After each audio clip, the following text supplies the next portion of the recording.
जेठानी का बंगाली, देवरानी का पंजाबी स्टाइल में लंच बॉक्स। शेखर विकास ऑफिस में अपना लंच बॉक्स खा रहे हैं। आसपास ऑफिस के और भी स्टाफ बैठे हैं। अरे विकास, आज फिर से मम्मी ने लंच बॉक्स में चूरे का पोहा बनाकर दे दिया है। हाँ, मम्मी ने भी पता नहीं क्या ही सीख लिया है। हर दिन लंच बॉक्स में कभी पोहा तो कभी रात के बचे फ्राइड राइस डालकर दे देती हैं। अरे प्रवीण, तू क्या लेकर आया है? शेखर भाई, मैं तो दाल बाटी चूरमा लेकर आया हूँ। मैं राजस्थान से हूँ ना, तो हमारे घर में यही सब खाया जाता है। और अशोक, तुम क्या लेकर आए हो? अरे भाई, मैं तो गुजरात से हूँ, इसलिए मैं तो ढोकला लेकर आया हूँ। पर आप लोग ये क्या, हर दिन फ्राइड राइस तो कभी बासी पराठे लेकर आ जाते हैं। दूसरी तरफ शेखर और विकास की बहन नीलम। अरे यार, आज फिर लंच बॉक्स में मम्मी ने चूरे का पोहा बनाकर दे दिया है। ये कोई नई बात नहीं है नीलम। तुम एक काम करो, अपना लंच बॉक्स बंद कर दो और मेरे लंच बॉक्स में से खाना खा लो। थैंक यू निधि। अब कलावती के तीनों ही बच्चे रात को ऑफिस से घर आते हैं और अपनी माँ पर गुस्सा करने लगते हैं। मम्मी, आप क्या ये बोरिंग सा खाना बनाकर हमारे लंच बॉक्स में डाल देती हो? हाँ, आपके बोरिंग लंच बॉक्स छोड़कर हमें दूसरे लोगों का लंच खाना पड़ता है। पड़ोस के प्रवीण और अशोक को देखो, जो एक गुजरात से है और दूसरा राजस्थान से। उनकी माँ ने हर दिन लंच बॉक्स कुछ अच्छा नया बनाकर देती हैं। अच्छा होता हमारे घर में भी अलग अलग रिलीजन के लोग होते। अच्छा, भूलो मत, इन्हीं खाने को खिलाकर मैंने तुम्हें इतना बड़ा किया है। कमाने लायक भी तुम इसी खाने को खाकर हुए हो। आज मेरे हाथ के बने खाने में कमी निकालते हो। जाओ, मैं अब बनाऊंगी ही नहीं खाना। तभी पीछे से उदय आता है। अरे भाग्यवान बच्चों के लड़ाई झगड़े की वजह से मेरा दाना पानी क्यों बंद कर रही हो? अरे मेरे लिए तो बना दो खाना। अब कलावती दुखी होकर रसोई में जाती है और अपने परिवार वालों के लिए दाल चावल बनाकर डाइनिंग टेबल पर लगाती है। सभी खाना खाकर आराम करते हैं। अगले दिन कलावती घर के बाहर आती है, जहां पड़ोस की सुमित्रा के घर से शानदार खाने की खुशबू आ रही होती है।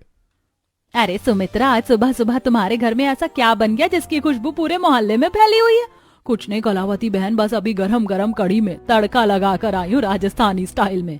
अरे सही है सुमित्रा, तुम तो बहुत फिट हो, इतनी उम्र में भी इतना अच्छा अच्छा खाना बना लेती हो। एक मैं हूँ, मुझसे तो कुछ हो ही नहीं पाता। मेरे बच्चे भी मेरे खाने में इतनी कमियां निकालते हैं, और तो और मेरे बच्चे कहते हैं अच्छा होता कि वो किसी दूसरे रिलीजन के घर में रहते। तभी पड़ोस की कौशल्या कहती है, अरे कलावती, अगर तुम्हारे बच्चों को इतना ही दूसरे रिलीजन के लोगों का खाना पसंद है तो तुम अपने दोनों बेटों की शादी दूसरे रिलीजन में क्यों नहीं करवा देती हो? मेरी मानो तो पंजाबी और बंगाली बहू ठीक रहेगी। ना बाबा ना, कभी नहीं। पंजाबी तो फिर भी ठीक है, पर बंगाली वो दिन भर मछली के सिवा कुछ नहीं खाएगी कलावती। अरे जरूरी थोड़ी ना है कि अगर बहू बंगाली आ गई तो चारों टाइम मछली ही बनाकर खाएगी। हाँ सही बात है। वैसे तुम कह तो सही रही हो कौशल्या, दो धर्म की बहू ले आऊंगी तो दो तरह का खाना बनेगा मेरे घर में, जिसमें मैं भी खुश रहूंगी और मेरे बच्चे भी। अब कलावती अपने घर में पंडित बुलाती है और पंडित से जबरदस्ती बंगाली और पंजाबी लड़की का रिश्ता मांगती है। ये लीजिए कलावती जी, आपके कहने पर एक बंगाली और एक पंजाबी लड़की का रिश्ता। वैसे कलावती जी, बुरा मत मानिएगा, लोगों को अपने घर में दूसरे धर्म की बहू पसंद नहीं होती। फिर आप दूसरे धर्म की बहू अपने घर में क्यों लेकर आ रही हैं? मैं इन सब बातों को नहीं मानती हूँ पंडित जी। और फिर अगर बहू दो धर्म की आएगी भी तो खाना भी तो अच्छा अच्छा बनाकर खिलाएगी ना। अरे चलिए, बढ़िया है, ऐसा ही हो। बाकी अब मैं लड़कियों के परिवार वालों को भी बता दूंगा कि आप उनके घर में उनकी बेटी देखने जा रही हैं। हाँ हाँ, आप बता दीजिएगा कि हम जल्दी ही उनकी बेटी को देखने आने वाले हैं। अब रात को कलावती दोनों ही बेटों को पंजाबी और बंगाली लड़की की फोटो दिखाती हैं। लड़की तो काफी सुंदर है माँ, बंगाली लड़कियां सच में कितनी सुंदर होती हैं। हाँ, ये लड़की पंजाबी भी कुछ कम नहीं है, ये भी बहुत सुंदर है। क्या सच में? ये तो बहुत अच्छी बात है। मुझे तो बहुत खुशी हुई कि मेरी भाभी दो धर्म की है। अब तो लंच बॉक्स में टेस्टी टेस्टी खाना मिलने वाला है। चलो बढ़िया है, इसका मतलब कुल मिलाकर तुम सबको लड़की पसंद है। अब अगले दिन कलावती अपने पति के साथ सबसे पहले पंजाबी लड़की को देखने जाती है। पैरी पोना मम्मी जी पापा जी चाह पी लो, तोड़े लिए बड़े प्यार नाल बनाया है। ये क्या बोल रही है मेरी बहू पंजाबी में? वैसे मैं इसकी सास हूँ, बुरा तो बोलेगी नहीं, इसीलिए मैं शुक्रिया ही बोल देती हूँ। शुक्रिया शुक्रिया बहू। वैसे जसप्रीत जी, हमें आपकी प्रांजलि बहुत पसंद आई। धन्यवाद, सानू भी तोड़ा मुंडा बहुत पसंद आया। अब कलावती अपने बड़े बेटे का रिश्ता पंजाबी लड़की से फिक्स करके उसी दिन बंगाली लड़की के परिवार वालों से भी मिलने जाती है। असुन अपनी घोर और भीतोरे बोसुन। जी, क्या कहा आपने? जी मैं कह रही हूँ आप मेरे घर के अंदर आकर बैठिए। अब उदय और कलावती जाकर सोफे पर बैठते हैं, जिसके बाद उनकी होने वाली बंगाली बहू टेबल पर चाय नाश्ता रखती है और बड़े ही प्यार से कहती है, मम्मी जी पापा जी चाय खाबो। क्या कहा बहू, चाय को खा लूं? मम्मी जी बंगाली में हर जल पदार्थ को खाबो ही कहते हैं। अब तुम्ही चाय खाबो कि ना? चाय ठंडा होते छे। ठीक है बहू, समझ गई। चाय ठंडी हो रही है तो इसे जल्दी जल्दी खा लूं। हाँ मम्मी जी, सही समझी आप। अब इसी तरह कलावती और उदय अपनी बंगाली बहू को भी पसंद करके घर आ जाते। इसी तरह कुछ हफ्ते गुजरते हैं और कलावती अपनी दोनों बेटों की शादी पूरी विधि विधान के साथ बंगाली और पंजाबी बहू से करवा देती है। दोनों बहू शादी करके अपने ससुराल आती हैं और चौखट पर खड़ी होती हैं। कलावती दोनों बहू का गृह प्रवेश करवाती है। आओ मेरी पंजाबी और बंगाली बहू, इस कलश को गिराकर घर के अंदर प्रवेश करो। ठीक छे मम्मी जी, आमी भीतरे आसची। कलावती की बंगाली बहू इतना बोलती ही है कि उसके मुंह से गंदी मछली की बदबू आने लगती है और सबका मन भटक जाता है। अरे बहू, ये तुम्हारे मुंह से इतनी गंदी बास क्यों आ रही है? हाँ भाभी, आपके बोलते ही आसपास गंदी बदबू फैल गई। वो माँ जी, मैंने कच्ची मछली खाई है। हम बंगाली में विदाई होने पर लड़कियों को कच्ची मछली निगलने को कहते हैं। की गल हो गई देवरानी जी, इन्ना शुभ काम तो ਤੁਹਾਡੇ घर वालिया ने एक जीती जगदी मछली नु मार दिता। ਉਹ ਤੁਹਾਨੂੰ मीठा मुठा नहीं खिला सकते थे? ओ हेलो मेरी पंजाबी जेठानी जी, ये मेरे आगे अस्सी पिस्सी तुस्सी लस्सी तो करना मत। हम बंगाली हैं, हमारे रूल रेगुलेशन अलग होते हैं। अच्छा, बस अब तुम दोनों बहस खत्म करो और घर के अंदर प्रवेश करो। अब दोनों ही बहू घर के अंदर आती हैं और अपने अपने कमरे में आराम करने लगती हैं। और फिर अगले दिन सुबह दोनों ही बहू नहा धोकर अपनी पहली रसोई का खाना बनाने के लिए रसोई में जाती हैं, जहां पंजाबी बहू पनीर, पालक, मेथी, आलू, मूली की बारीक काटकर कढ़ाई में अलग अलग भून लेती हैं और फिर आटा गूंथकर 4 से 5 तरह के पराठे बटर डालकर बनाने लगती है। दूसरी तरफ बंगाली बहू फ्रिज खोलकर, अरे बाबा, इस फ्रिज में तो हरी सब्जियों के सिवा कुछ है ही नहीं और मुझे तो अपनी पहली रसोई में मछलियां बनानी थी, क्योंकि हमारे बंगाल में पहली रसोई में मछलियां ही बनाई जाती हैं। कोई जरूरी नहीं है देवरानी जी, आप कुछ वेजिटेरियन भी बना सकती हो। जेठानी जी तुम्हें चुप करबो की नाई? आमी तुम्हाके कुछ बोलची नाई? जब तुम अपने पंजाबी स्टाइल में इतने सारे पराठे बना रही हो, वो भी फुल बटर में, तो मुझे भी अपना बंगाली खाना बनाने दो। अब मिष्टी बाजार जाती है और कई तरह की मछली जैसे रेहू, चेतला, झींगा, सूरी खरीद कर घर लेकर आती है और उन्हें अच्छे से धोकर फ्राई मछली, ग्रेवी मछली, झींगा सूप तैयार करने लगती है। देवरानी जी, आपने इस मछली को बनाकर पूरे रसोई में मछली की बदबू फैला दी, और आप जो इतने बटर में खाना बना रही हो जिसका धुआं पूरे रसोई में भरा हुआ है, मैं ठीक से सांस भी नहीं ले पा रही हूँ। मैंने कुछ कहा? अब हल्की फुल्की नोकझोंक के साथ दोनों ही देवरानी जेठानी अपनी पहली रसोई का खाना बनाकर डाइनिंग टेबल पर रखती हैं। डाइनिंग टेबल पर 3 से 4 तरह के पराठे और कई तरह के मछली की डिश देखकर ससुराल वाले हैरान रह जाते हैं। अरे बाप रे, इतने सारे पराठे और इतने सारे मछली की डिश, क्या बात है, क्या खुशबू आ रही है। अरे सच में ये सब बनाने में तो बहुत समय लग गया होगा। चलो अब खाकर देखते हैं कैसा बना है। अब घर वाले खाना खाते हैं और उन्हें खाने का स्वाद बहुत ही अच्छा लगता है। भाई खाने का टेस्ट तो बहुत अच्छा है। बंगाली बहू की मछलियाँ काफी चटपटी और स्वादिष्ट है, वहीं पंजाबी बहू के पराठे भी फुल बटर में बने हैं और ये सभी पराठे देसी घी में डुबाकर खाने में अलग ही मजा आ रहा है। हाँ सही कहा, मेरी पंजाबी पत्नी ने तो कमाल कर दिया और मेरी बंगाली पत्नी ने भी कमाल कर दिया। अब सभी लोग खाना खा लेते हैं। उसके बाद नीलम, विकास, शेखर, प्रांजलि और मिष्टी से कहते हैं, प्रांजलि हम लोग ऑफिस जा रहे हैं, हम तीनों का लंच बॉक्स पैक कर दो। हाँ भाभी, हम लोग अपना लंच बॉक्स घर से ही लेकर जाते हैं ऑफिस। हाँ बहू, चलो मैं तुम्हें बताती हूँ। अब कलावती रसोई में आके अपनी तीनों बहू को तीनों बच्चों का टिफिन पकड़ाती है। ये लो बहू, इन तीनों का टिफिन इसे पैक कर दो। अभी इन सब के ऑफिस जाने में 2 से 3 घंटा है। अभी 8 बजे हैं, ये लोग 10 बजे तक ऑफिस जाएंगे, तब तक तुम इन तीनों का लंच बॉक्स रेडी कर दो। ठीक है मम्मी जी, हम अभी रेडी कर देते हैं। कलावती के जाने के बाद, देवरानी जी मेरे तो सारे पराठे खत्म हो गए, अब लंच बॉक्स में क्या बना कर दूं इन लोगों को? मेरी भी सारी मछलियों की डिश खत्म हो गई है, मुझे भी कुछ और बनाना पड़ेगा, पर शुक्र है मैंने थोड़ी सी मछलियां बचा ली थी। अब एक काम करती हूँ, मच्छी कड़ी बनाकर अपने पति के टिफिन में डाल देती हूँ। अच्छा, तो तुम बंगाली स्टाइल में मच्छी कड़ी बना रही हो, तो फिर मैं भी पंजाबी स्टाइल में बटर चिकन बिरयानी बना लेती हूँ और चिकन ऑनलाइन मंगा लेती हूँ। अब प्रांजलि ऑनलाइन चिकन मंगाती है और चिकन धोकर मक्खन की पूरी टिक्की कढ़ाई में डालकर बटर चिकन बिरयानी बनाती है। वहीं मिष्टी मच्छी कड़ी बनाकर तैयार कर रही होती है और कुछ ही देर में उन्हें टिफिन में डालकर अपने पति और अपनी नंद के हाथ में दे देती है और तीनों ही अपने ऑफिस ड्रेस में अपना लंच बॉक्स लेकर ऑफिस के लिए निकल जाते हैं। अब कुछ देर के बाद दोनों ही भाई ऑफिस कलीग के सामने अपना लंच बॉक्स खोलते हैं। विकास का लंच बॉक्स जैसे ही खुलता है, केबिन में एक अजीब सी बदबू फैल जाती है, जिससे ऑफिस के एम्प्लॉइज काफी डिस्टर्ब होते हुए कहते हैं, अरे विकास, तुम्हारे लंच बॉक्स में ऐसा क्या है जिसकी बदबू पूरे केबिन में फैल गई? अरे मेरी पत्नी ने ये टिफिन में मच्छी कड़ी क्यों रख दी है? ओहो, सुबह ही तो हमने उसके हाथ से इतनी सारी मछलियों की डिश खाई थी। अशोक, मेरे टिफिन में मच्छी कड़ी है। इतने में शेखर अपना टिफिन खोलता है, जहां उसकी पंजाबी पत्नी ने बटर चिकन बिरयानी दिया होता है, जिसका बटर खाने की मेज पर फैल जाता है। अरे भाई, ओ गॉड शेखर, तुम्हारी वाइफ ने तुम्हें कितना बटर वाला खाना बना कर दिया है। भाई अपनी फाइल साइड कर लो, वरना इस बटर चिकन बिरयानी में तुम्हारी इंपॉर्टेंट फाइल खराब हो जाएगी। अरे पता नहीं प्रवीण, मेरी पंजाबी वाइफ ने ये इतना butter chicken biryani lunch box में क्यों डाल दिया। कल बोलूंगा वो ये सब ना दे लंच में।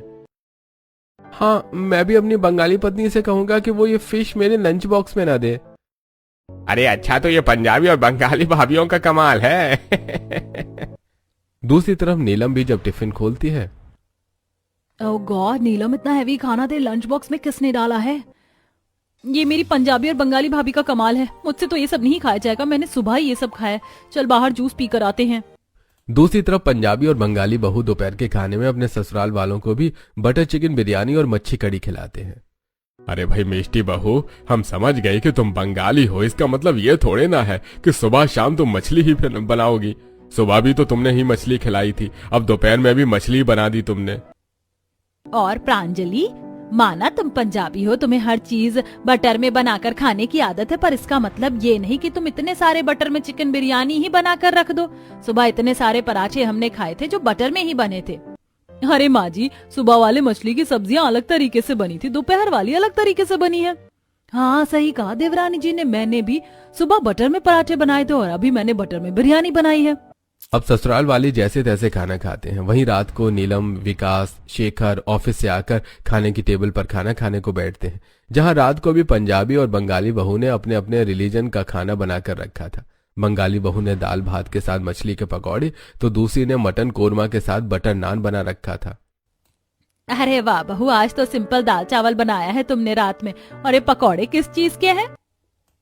कलावती पकौड़े देखकर जैसे ही पकौड़े को मुंह में रखती है, उसके मुंह में कांटा चुभ जाता है और वो उसे उगल देती है। अरे बहू, ये पकौड़े भी मछली के हैं क्या? हाँ मम्मी जी, ये दाल भात के साथ मैंने मछली के पकौड़े बनाए। हमारे बंगाल में इस खाने को बहुत पसंद करते हैं।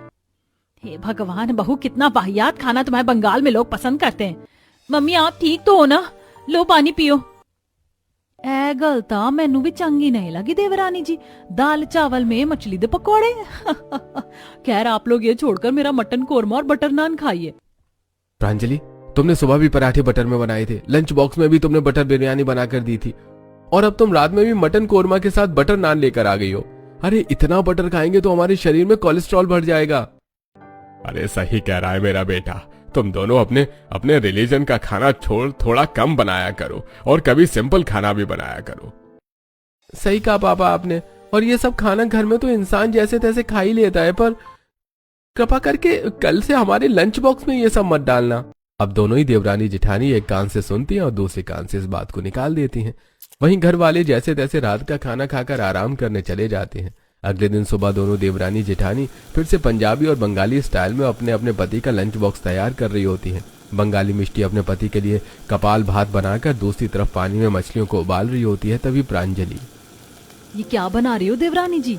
जेठानी जी, ये कपाल भात है, उसके साथ उबली हुई मछलियाँ। इसमें भात को पानी में उबाल कर उसके अंदर सूखी मिर्च, कच्चा प्याज, हल्का नमक छिड़ककर उबली मछलियों के साथ खाया जाता है। आज यही मैं अपने पति के लंच बॉक्स में भी देने वाली हूँ। अच्छा, तो मैं सोच रही हूँ अपने पति के लंच बॉक्स में मलाई चाप, दाल मखनी, चुरचुर बटर पराठे के साथ ठंडी ठंडी लस्सी बना कर दूं। अब प्रांजलि भी दाल मखनी, चूर चूर पराठे, मलाई चाप बनाकर तैयार कर देती है और दोनों ही Devrani Jethani lunch box pack करके अपने अपने पति के साथ अपनी नंद को भी दे देती हैं। तीनों ही लंच बॉक्स लेकर ऑफिस चले जाते हैं। वहीं दोनों बहू घर के सभी काम को खत्म करके मार्केट चली जाती हैं, जहां मिष्टी मार्केट से मछलियां खरीदती है। वहीं प्रांजलि देसी घी के डिब्बे, मक्खन, पनीर, दूध, दही, लस्सी, मसाला, छाछ घर पर खरीद कर लेकर आती है। दूसरी तरफ ऑफिस में शेखर और विकास लंच करने के लिए अपना लंच बॉक्स खोलते हैं। शेखर जैसे ही अपना लंच बॉक्स खोलता है, उसके टिफिन से लस्सी चारों तरफ गिर जाती है और चुर-चुर पराठे भी चारों तरफ बिखर जाते हैं। वहीं जब विकास अपना लंच बॉक्स खोलता है तो उसके टिफिन में उबली हुई मछलियां और पानी वाले चावल रखे हुए होते हैं। छी, ये क्या डाल दिया आज मेरी बंगाली पत्नी ने लंच बॉक्स में? ये सारी मछलियां तो उबली हुई हैं। ये उबली मछलियों को मैं कैसे खाऊं? कम से कम इसमें मसाला तो लगा देती मेरी पत्नी। और ये पानी में चावल और उसके अंदर कच्चे प्याज क्यों रखे हुए हैं? ओहो, ये बंगाली लोग क्या क्या खाते हैं? अरे तुम वो सब छोड़ो, ये देखो मेरी पंजाबी पत्नी ने ये कैसे पराठे बनाए हैं, चारों तरफ बिखर रहे हैं। और ये लस्सी टिफिन में देने की क्या जरूरत थी? और इस दाल मखनी में सिर्फ मक्खन डला है। मेरी पत्नी ना, इसमें दाल तो दिख ही नहीं रही है। अब ऑफिस के कलीग उन दोनों को इतना परेशान होता हुआ देखकर अपना लंच बॉक्स उनसे शेयर करते हैं। दूसरी तरफ नीलम भी अपने लंच बॉक्स को देखकर परेशान हो जाती है। अब रात को तीनों ही भाई बहन ऑफिस से घर आते हैं, जहां शेखर और विकास अपनी अपनी पत्नियों पर भड़कते हुए कहते हैं, प्रांजलि तुम पंजाब से हो, तुम्हें पंजाबी खाना पसंद है, पर मैंने तुम्हें समझाया था मेरे लंच बॉक्स में अपना पंजाबी खाना मत डालना, कुछ नॉर्मल डालना, लेकिन तुमने फिर भी दाल मखनी, चुर चुर पराठे, लस्सी सब डाल दिया, जिस वजह से ऑफिस का टेबल पूरी तरीके से तुम्हारे खाने से खराब हो गया। और मिष्टी, तुमने कितनी बार तुम्हें बताऊं कि तुम्हारा बंगाली खाना ऑफिस में खाने लायक नहीं होता है, और मैंने तुम्हें कहा था कि मेरे लंच बॉक्स में अपना बंगाली खाना मत डालना। तुमने फिर भी आज मेरे लंच बॉक्स में उबली हुई मछलियों के साथ पानी वाले चावल डाल दिए। ये सब करने की क्या जरूरत थी? सही कहा, जब से मेरी पंजाबी और बंगाली भाभी आई हैं तब से मैंने ठीक से ऑफिस में अपना लंच बॉक्स खाया ही नहीं। ये सुनकर दोनों ही बहू भड़क जाती हैं। सुनो जी, अगर इतना ही बुरा लगता है पंजाबी खाना तो पंजाबी लड़की से शादी करनी ही नहीं चाहिए थी आप लोगों को। और अब जब शादी की है तो पंजाबी खाना खाने की आदत डाल लो। सही कहा, मेरे भी मछली चावल के बारे में एक शब्द कहा ना तो सर के सारे बाल नोच लूंगी। मैं बंगाल से हूँ तो बंगाली खाना ही खाऊंगी और खिलाऊंगी। इतना कह के दोनों बहू वहाँ से चली जाती हैं, घर के सभी सदस्य सिर पर हाथ रखकर। मेरी ही गलती है जो मैं दो धर्म की बहू अपने घर में लेकर आई। पंडित जी तो मुझे पहले ही समझा रहे थे। अरे सही कहा तुमने, पता नहीं अब और कौन कौन से दिन देखना बाकी है। इसी तरह कुछ हफ्ते गुजरते हैं, लेकिन पंजाबी और बंगाली बहू अपनी हरकतों से बाज नहीं आती। वो दिन रात ऐसे ही अपने रिलीजन का खाना बनाती रहती हैं। अब इसी तरह दोनों बहू जितना खाना बनाती है उससे कहीं ज्यादा खाना बाहर डस्टबिन में जाकर फेंकती भी थी। आस पड़ोस के लोग ये बराबर देखते थे। तभी एक दिन वो कलावती से शिकायत करते हुए कहते हैं, कलावती, तुम्हारे घर में जो दो धर्म की बहू आई है ना, ये दोनों तो अनाज को बहुत बर्बाद करती हैं। इतना इतना खाना कौन फेंकता भला? सही कहा, तुम्हारी बंगाली बहू भर भर कर मछलियां डस्टबिन में फेंकती है, जिसके कारण हमारी सोसाइटी के डस्टबिन में से गंदी बदबू आने लग गई है। अरे मैं तो खुद बहुत परेशान हूँ अपनी दोनों बहू से। ये पंजाबी बंगाली बहू ने तो मेरी नाक में दम कर रखा है। बाकी मैं इन्हें समझाने की कोशिश करूंगी। इतना कहकर कलावती घर के अंदर आती है और अपने दोनों बहू के ऊपर गुस्सा करने लगती है। अरे तुम दोनों अपने अपने पसंद का खाना बनाकर खाती हो, खाओ, लेकिन खाना तो उतना बनाओ जितना पेट में जाए, नाली में नहीं। तुम दोनों ने सोसाइटी के डस्टबिन में खाना फेंक फेंक कर भर दिया है। सोसाइटी की सभी औरतें तुम्हारी शिकायत मुझसे कर रही थी। अरे मम्मी जी, तो उनकी आंखों में क्यों खटक रहा है हमारा खाना? अब खाना खराब बन जाता है, कभी ज्यादा बन जाता है, फिर कुछ और खाने का मन कर जाता है, तो क्या करे, खाना फेंकना ही पड़ता है। सही कहा, और वैसे भी मछलियां ज्यादा दिन की हो जाती है तो उसमें से बदबू आने लगती है। इसीलिए माँ जी, मुझे भी कभी कभी मछलियां फेंकनी पड़ जाती हैं। अब दोनों ही बहू अपनी बातों से कलावती को शांत करवा देती हैं। इसी तरह अगले दिन फिर से पंजाबी और बंगाली बहू अपने पति का लंच बॉक्स तैयार करती हैं। बंगाली बहू अपने पति के लंच बॉक्स के लिए माछेर झोल और सूखा माछ बनाती है। आहा, क्या खुशबू आ रही है मेरे माछेर झोल में से। जेठानी जी, तुम ही खाबो माछेर झोल? नहीं, मैं समझ गई, खाबो मतलब खाना नहीं। मैं नहीं खाऊंगी, मैं अपना बटर चिकन खाऊंगी। अब Devrani Jethani lunch box pack करती हैं और अपने पति को लाकर देती हैं। आज फिर से मेरी बंगाली पत्नी ने अपना माछ भात डाला होगा लंच बॉक्स में। ये प्रांजलि इतना क्यों खुश है? इसने क्या दिया है आज लंच में? अब सभी ऑफिस के लिए निकल जाते हैं। कुछ देर बाद दोनों भाई जैसे ही अपना लंच खाते हैं, इसी तरह शाम को शेखर और विकास के ऑफिस में एक अनाउंसमेंट होती है, जिसमें कहा जाता है कि कल सभी को ऑफिस में मीटिंग है सीनियर डिपार्टमेंट के साथ। अगले दिन सुबह दोनों भाई नाश्ता कर रहे होते हैं। तुम दोनों को समझाते समझाते हम थक गए, लेकिन फिर भी तुम अपनी आदतों से बाज नहीं आ रही हो। अरे कभी सिंपल रोटी सब्जी भी तुम हमें बनाकर खिला दिया करो ना। अरे छोड़ो, इन्हें मत समझाओ। और तुम दोनों मेरी बात ध्यान से सुनो। आज ऑफिस में हमारी मीटिंग है, तो हमारे लंच बॉक्स में कुछ हल्का ही डालना, क्योंकि हम नहीं चाहते कि अगर मीटिंग के दौरान हमारा लंच हुआ तो हम तुम्हारे हैवी खाने को सबके सामने खाएं। अब खड़ी क्या हो बहू, जाओ लंच बॉक्स तैयार करो जाकर। अब शेखर और विकास के इतना समझाने के बाद भी उनकी बंगाली और पंजाबी पत्नी उनकी एक नहीं सुनती, और शेखर की पंजाबी पत्नी उसके लिए बेकिंग सोडा डालकर हैवी छोले भटूरे बना देती है, और विकास की बंगाली पत्नी हमेशा की तरह मछली चावल बनाने लगती है और उसे लंच बॉक्स में पैक करके अपने पति को दे देती हैं। अब लंच बॉक्स लेकर दोनों ऑफिस के लिए निकल जाते हैं। अब दोनों ही भाई के अपने अपने केबिन में मीटिंग चल रही होती है। मीटिंग होते होते दोपहर के 2 बज जाते हैं। तभी विकास के केबिन में बैठे हुए सीनियर्स, डियर विकास, मीटिंग होते होते टाइम काफी ज्यादा हो गया है। एक काम करिए, आपका लंच टाइम हो चुका है, आप लंच बॉक्स खोलकर लंच कर लीजिएगा, मैं भी कर लेता हूँ। इसी बहाने हम दोनों थोड़ा और कंफर्टेबल हो जाएंगे। हाँ, क्या मैं अपना लंच बॉक्स खोलूं?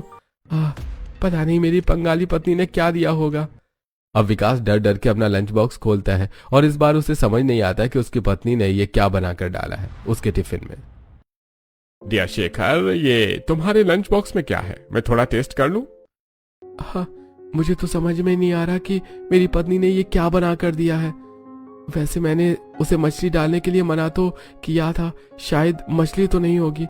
हाँ हाँ सर, खाइए ना। अब जैसे ही राजेश पहला बाइट लेकर खाता है, उसके गले में फिश का कांटा फंस जाता है। उनके उल्टी होने लगती है, आंखों से आंसू और दिल में एक चुभन सी होने लगती है। सभी स्टाफ उन्हें डॉक्टर के पास लेकर जाते हैं। सर सर सर आपको क्या हो गया? आप ठीक तो है ना? डियर विकास, तुम्हारे लंच बॉक्स में फिश थी। अगर मुझे पहले पता होता तो मैं ये खाता ही नहीं। चले जाओ यहाँ से, अभी के अभी। दूसरी तरफ शेखर अपने सीनियर्स के साथ मीटिंग खत्म करके लंच खा रहा होता है, और वो जैसे ही बेकिंग सोडा से बने हुए छोले भटूरे खाता है, उसके पेट में गुड़गुड़ स्टार्ट हो जाती है और उसे बार बार उठकर वॉशरूम जाना पड़ता है। वॉशरूम से आकर शेखर जैसे ही चेयर पर बैठता है, उसको बार बार फार्ट का इश्यू होने शुरू हो जाते हैं। ओह गॉड डियर शेखर, तुम्हें लूज मोशन के साथ साथ ये फार्ट की शिकायत क्यों हो रही है? इस तरीके से तो मैं तुम्हारे साथ आगे की मीटिंग ही नहीं कर पाऊंगा। अरे शेखर जी, आपके पेट में जब इतनी ही गैस बन रही थी तो आज छुट्टी ले लेते। पूरा केबिन बदबूदार कर दिया आपने तो। अरे कुछ लोगों ने तो इसकी वीडियो भी बना ली है। यह सब सुनकर शेखर को काफी बेइज्जती महसूस होती है। दूसरी तरफ विकास भी गिल्ट में चला जाता है। अब दोनों ही भाई घर आते हैं और अपना लंच बॉक्स अपनी पत्नियों के ऊपर फेंकते हुए गुस्से में कहते हैं, तुम्हें बहुत अच्छी तरीके से मना किया था प्रांजलि कि अपना पंजाबी खाना मेरी टिफिन में मत डालना। तुम्हें पता है तुम्हारे पंजाबी खाने की वजह से मुझे लूज मोशन के साथ फार्ट की शिकायत हो गई, और इस दौरान लोगों ने मेरी फनी वीडियोस भी बना लिए। अब तुम खुश हो? सोशल मीडिया पर लोग मुझ पर हंस रहे हैं। और मिष्टी, तुम्हें पता है आज तुम्हारे बंगाली खाने की वजह से मीटिंग के दौरान मेरे सीनियर्स ने जब मेरे साथ लंच शेयर किया तो उनके गले में मछली का कांटा अटक गया। वो हॉस्पिटलाइज्ड हो गए हैं। और आज मुझे साफ साफ आप दोनों बता दो कि आप दोनों चाहती क्या हो और क्या साबित करना चाहती हो बंगाली और पंजाबी खाने को बार बार हमें खिलाकर। तभी उदय कहता है, अरे भाई कुछ नहीं बेटा, ये दोनों ही बहू बस ये साबित करना चाहती है कि इनके राज्य का खाना सबसे ज्यादा बेस्ट है, और इन्हें ये नहीं पता कि उनके ससुराल वाले अगर चाहे तो जबरदस्ती अपने राज्य का खाना बनवा कर खा सकते हैं। हम इन्हें प्यार से समझाते रहे और ये हमारे सिर पर चढ़कर नाचती रही, और रोज रोज ये जो बंगाली वर्सेस पंजाबी खाने की जंग चलती है इस घर में, इसने आज हमारे बेटों को सिर्फ शर्मिंदा ही नहीं किया बल्कि उन्हें बीमार और एक क्लाइंट को अस्पताल पहुंचा दिया। ये खाना नहीं, ये घमंड है कि सिर्फ मेरा खाना बेस्ट है। सही कहा तुम्हारे ससुर ने। स्वाद के चक्कर में तुम दोनों इतनी ज्यादा स्वार्थी हो गई हो कि घर के साथ साथ तुमने बाहर के लोगों की भी फिक्र नहीं की। वो तो तुम्हारा ससुराल है जो अब तक शांत है। अगर कोई और होता तो अब तक डाइवोर्स हो जाते तुम्हारे पति पत्नी के बीच में। अब ये सब सुनकर घर की देवरानी जिठानी को बड़ी शर्मिंदगी महसूस होती है। उन्हें एहसास होता है कि आज उनके स्वाद और स्वार्थ ने उनके पति को सबके सामने शर्मिंदा कर दिया। हमसे गलती हो गई, हमें माफ कर दीजिए। आज से हम ऐसा कभी नहीं करेंगे। मुझे भी माफ कर दीजिए विकास जी। मुझे आपकी बात समझनी चाहिए थी। आपकी क्या, घर वालों की भी बात समझनी चाहिए थी। मैं बंगाली हूँ, इसका मतलब ये नहीं बंगाल का झंडा रसोई में गाड़ती रहूं। मैं आज के बाद कभी ऐसा नहीं करूंगी। आज से आप लोग जो कहेंगे मैं वही बनाकर आप लोगों को खिलाऊंगी। अब ससुराल वाले दोनों ही बहू को माफ कर देते हैं। दोनों ही पति मिलकर रसोई में एक फूड चार्ट लाकर लगाते हैं जिसमें हर दिन हर तरह के खाने को बनाने का दिन मेंशन होता है। जिसे देख दोनों ही बहू कभी वेजिटेरियन तो कभी नॉन वेजिटेरियन तो कभी साधारण खाना बनाना शुरू करती हैं।